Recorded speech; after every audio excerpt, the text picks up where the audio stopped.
প্রতিটি মানুষের স্বাধীনতা আছে। যখন স্বাধীনতা নিয়ে প্রশ্ন, তখন কেন সেখানে সমাজে শুধু বড় লোকদের অধিকার থাকবে?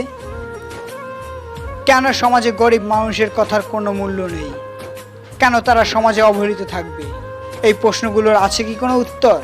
আমাদের সমাজটা এখন অন্যরকম। আগে সমাজের বয়স্কদের সম্মান করা হতো তাদের বয়স দেখে, এখন তাদের সম্মান করা হয় তাদের টাকা দেখে। যার টাকা যত বেশি, সমাজে তার তত সম্মান আর মূল্য বেশি। আজকাল গরিব মানুষ না খেয়ে থাকলে কেউ খোঁজ নেয় না, কিন্তু বড়লোকরা পেট ভরা সত্ত্বেও তাদের সুন্দর সুন্দর খাবার পরিবেশন করা হয়, কারণ তারা বড়লোক। গরিব মানুষের আগে অধিকার ছিল সমাজে দাঁড়িয়ে সুষ্ঠু বিচার পাওয়ার, আর এখন গরিব মানুষ সুষ্ঠু কোনো বিচার পায় না, তাদের মুখ টাকা দিয়ে বন্ধ করে দেওয়া হয়।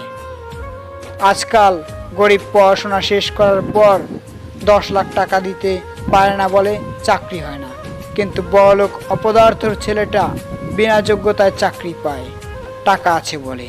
আজকাল যোগ্যতার থেকে মামা খালুর কথার জোর অনেক বেশি। চাকরির যোগ্যতায় হয় না, মামা খালুর কথায় হয়। আমরা সবাই অপদার্থ হয়ে গেছি। গরিব আত্মীয় ভালো ভালো খাবার নিয়ে বেড়াতে আসলেও তাদের সে তুলনায় যত্ন করি না, অথচ বড় লোক কেউ বেড়াতে আসলে তাদের যত্ন করতে বলতে হয় না, তাদের জন্য আগে থেকেই ভালো ভালো খাবার ঘরে এনে রাখা হয়।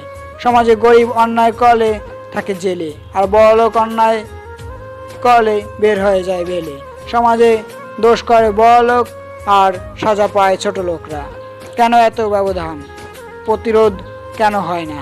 সমাজে এত খারাপ মানুষের পরিমাণ বেড়েছে যে খারাপ মানুষের আড়ালে ভালো মানুষগুলো সমাজে মাথা উঁচু করে চলতে পারছে না। গরিব মানুষদের ডাক্তার দেখাতে হলে সকাল থেকে সিরিয়াল দেওয়া লাগে, অথচ বড় লোক পয়সাওয়ালা সাহেবদের লাইনে দাঁড়াতে হয় না, তারা ঘরে বসেই সেবা পায়। আমাদের আধুনিক সমাজ এতটাই উন্নত যে মানুষের কথার দামের থেকে টাকার দাম বেশি। ভালো বন্ধু এখন খুঁজে পাওয়া মুশকিল। স্কুল কলেজে যে বন্ধুগুলো টাকা আছে, সে বন্ধুগুলোর বন্ধুর অভাব হয় না, আর যে বন্ধু গরিব সে থাকে ক্লাসের এক কোণায় অবহেলিত। বিয়ে করার সময় গরিব ছেলেদের কপালে ভালো মেয়ে জোটে না, কারণ তারা সরকারি চাকরি করে না। আজকাল মেয়ের বাবা মায়েরাও চায় চাকরি করা ছেলেদের সাথে তাদের মেয়েকে বিয়ে দিতে, আর গরিব বাবার শিক্ষিত ছেলে চাকরি পায় না বলে সমাজে আজ অবহেলিত। সমাজে বড় লোকরাই শুধু ভোগ করবে।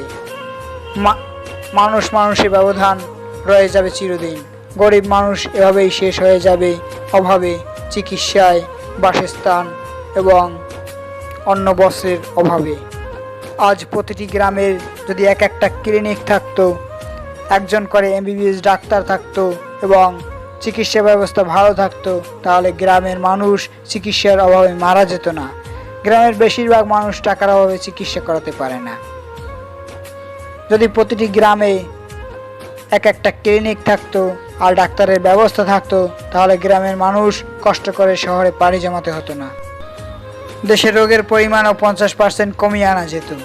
এসব বললে কিচ্ছু হবে না, তবে ভিডিওটা শেয়ার করা খুব দরকার। আপনার একটি শেয়ার একটু হলেও গরিবের ভাগ্য খুলে দিতে পারে। হ্যালো বন্ধুরা, আমি নির্ঝর, এতক্ষণ তোমাদের সঙ্গেই ছিলাম। ভিডিওটা যদি ভালো লাগে তাহলে অবশ্যই চ্যানেলটা সাবস্ক্রাইব করে চ্যানেলের পাশেই থাকো।